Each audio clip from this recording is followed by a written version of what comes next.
Welcome trainers to another video here on Pokemon Unite Guides. Today we're going to have a wildly speculative video based more on my hopes and dreams than any sort of actual facts, but it can be fun to sort of prep ourselves as we've had such a long time getting to this point as we gear up for the Battle Pass Season 3 / Ranked Season 2, whichever one you want to call it, of Pokemon Unite. So today I'm just going to be making some predictions and speculations based on what we might see in just a few days here in Pokemon Unite. So if you're watching this video in the future, you can absolutely let me know how much of an idiot I am because I was wrong on so many things. But for now, let's have some fun and see what could be coming, as well as give you a few reasons of why. These are somewhat educated guesses based on the internet, but of course could be wrong. So let's jump in. Up first, I think when they drop Season 2, I'm just going to call it Season 2 for Ranked, because that's, I think, a little more accurate. I'm going to call the Battle Passes, we had Battle Pass Season 1 and Season 1.5 in my head.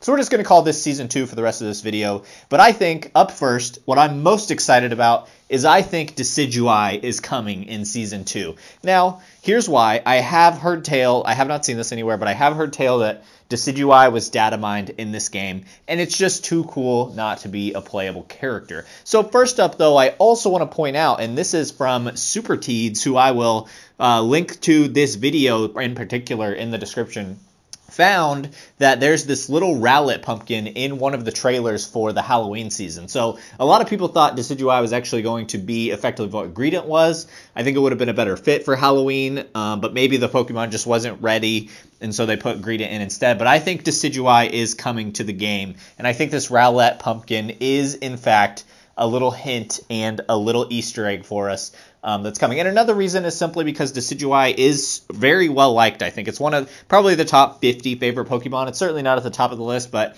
I think a lot of people find it very cool. It's edgy. He's got that kind of archer bird vibe. He's sort of dark looking. So I think it'd be a good fit for Unite. I'm not sure what role. I think off the top of my head, attacker would make the most sense. But also as a sort of bird ghost type. Maybe he could fit into a speedster, sort of like Talonflame and Gengar, how they are speedsters. Maybe a speedster. I don't think support, and I don't think defender, and I don't really think all-arounder, honestly. I think as I think about the design of this Pokemon, it will probably be a speedster based on the stats of how many we have in the game, but it could also be an attacker, I think. So we'll see if that prediction number 1 comes through, is that Decidueye will be here along with the launch of Season 2. I think they'll promote it just a few days before to let us know, to get us excited, to potentially bring new players in to get that Decidueye. Number 2, I think instead of getting a new map, I think we're going to see Remote Stadium still, but with drastic changes to all the wild Pokemon. And here's my predictions. And this is based on a data mine of Pokemon names found on a Reddit link, on a Reddit thread. And so we see a lot of Pokemon. So I'm going to say that these are the following changes to the Pokemon. I think all of the Pokemon, all of the wild Pokemon in Remote Stadium will be different, but the stadium itself will be effectively the same. Might get some minor cosmetic changes, but I think the structure of the map will be exactly the same. But I think instead of the Ambipoms and Audinos, I think we're going to see Venonat and Stuffle. That's my prediction. So we're going to straight up replace each Pokemon one for one. Ambipoms and Audinos are going to be Venonats and Stuffles. That's prediction number 1. Number 2, I think instead of the bees spawning, I think we're going to get a Galvantula followed by and surrounded by some Joltics. Or maybe one Galvantula, one Joltik. Something like that. I think that 850 spawn camp is going to be Galvantula. That's prediction number 2 for this new map adjustment. Next, I think they're going to change the objectives. I don't think we're going to see Dreadnought or Rotom. Now, this one, as I start to talk about this one out loud, it makes me think that this whole idea is maybe wrong, and maybe they're actually just creating a whole second map, just because they've clearly been adjusting this. It seems like they've noticed that Dreadnought felt a little too strong to them, and Rotom felt not good enough. And so it seems like if they were going to overhaul it, they probably wouldn't have made the most recent change. So this is me actually sort of talking myself out. And maybe everything I'm saying is actually close to right, but just on a second map. Also very possible.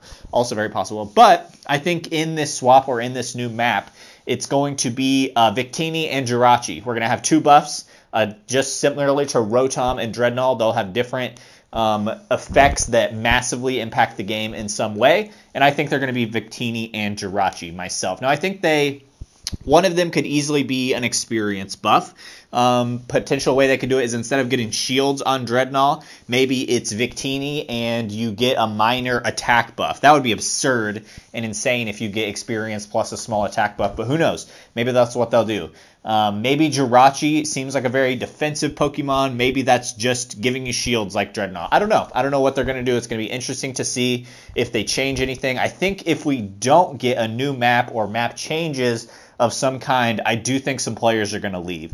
I'm really enjoying the game, but it's hard not to feel like it's stale, even if you're adding new Pokemon consistently when you're playing the exact same ranked mode all day, nothing changes on the map. So I'm really hopeful, at least for a shakeup, and I think a shakeup would be a good way to go. Keep them from having to design a whole new map and keeping you from having to bounce back and forth between the two maps.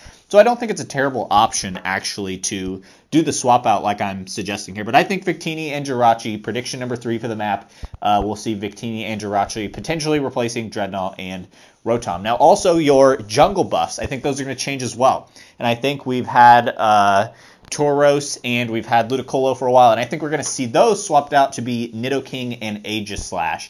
And like I said, I think I'm just sort of lining up the Pokemon that I saw in this Reddit thread dropped and just sort of replacing them as far as, stature and power in other games, and what would feel like a good fit to replace these is my whole logic here.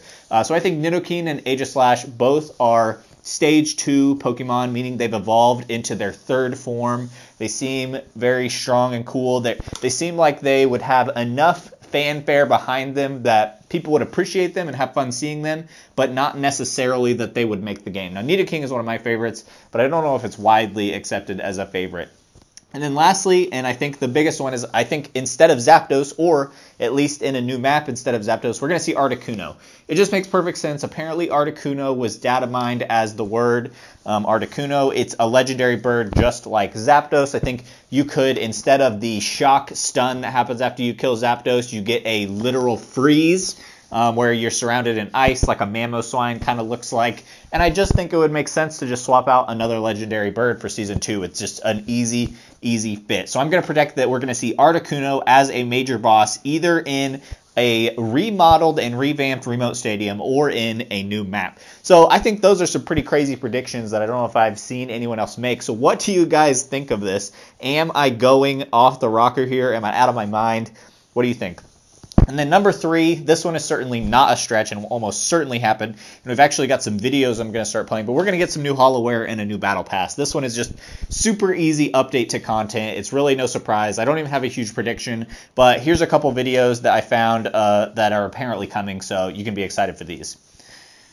Also, I think, lastly, just wildly speculative here, based on very little information, is I think we might see some new ways to play, and this is based on question 24 of the big 50-question survey, if any of you guys took that. They basically ask users if they would rather have a more intense way to play or a more casual way to play. And depending on the answers of that survey, I think we could see a couple different things. For the more intense way to play, and I think it was comparing to 5v5 ranked, I believe was how the question was worded. So I think a very simple, easy way to be more intense than 5v5 ranked could just look like a pick and ban system. It's something that is really the competitive scene, I think, is waiting for this. It just makes way too much sense not to. I mean, if you're going to make this game a competitive esport, it almost feels necessary comparatively to what else is out there. It seems really hard to have a high level of esports where you're just picking your 5 and not knowing what the enemies are doing. So I think we could very easily see in this season a 5v5 draft mode where we have each team bans one Pokemon, and then Team 1 drafts a Pokemon, Team 2 drafts 2 Pokemon, and you go back and forth taking off Pokemon until you've all selected a unique individual Pokemon, and you can have some counterplay amongst the other team after that. And I think that could be really, really interesting. And, there's this conversation right now like, Alolan Ninetales is such a difficult pick because if you run into somebody on the enemy team like a Greedent that is unstoppable all the time, Alola Ninetales becomes useless. So it could also shake up the meta without even needing to make balance changes on specific Pokemon, because it can allow us to finally sort of play with what are good pick counters to other things, what are picks that are going to be good in certain situations, and really dig into that in a way that we can control rather than just trying to pick the best 5 straight up with no idea what the other team is doing. And then on the other side of that, I think if a lot of players are wanting a more casual way to play, it could be interesting to see them go with almost more of a Digimon-like model, where we're sort of feeding these Digimon. Maybe you have like a hometown, and I think they sort of alluded to that in the survey. Like you're effectively kind of taking care of or raising these animals, Pokemon, outside of battle, and it offers you just sort of a little interaction.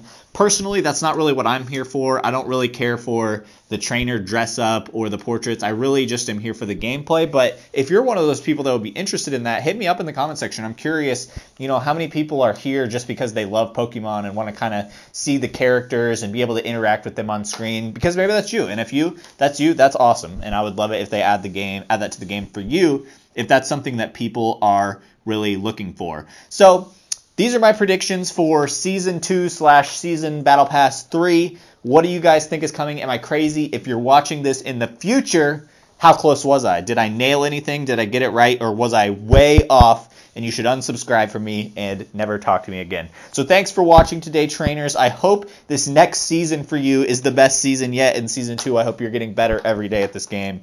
Have a good one. Talk to you later.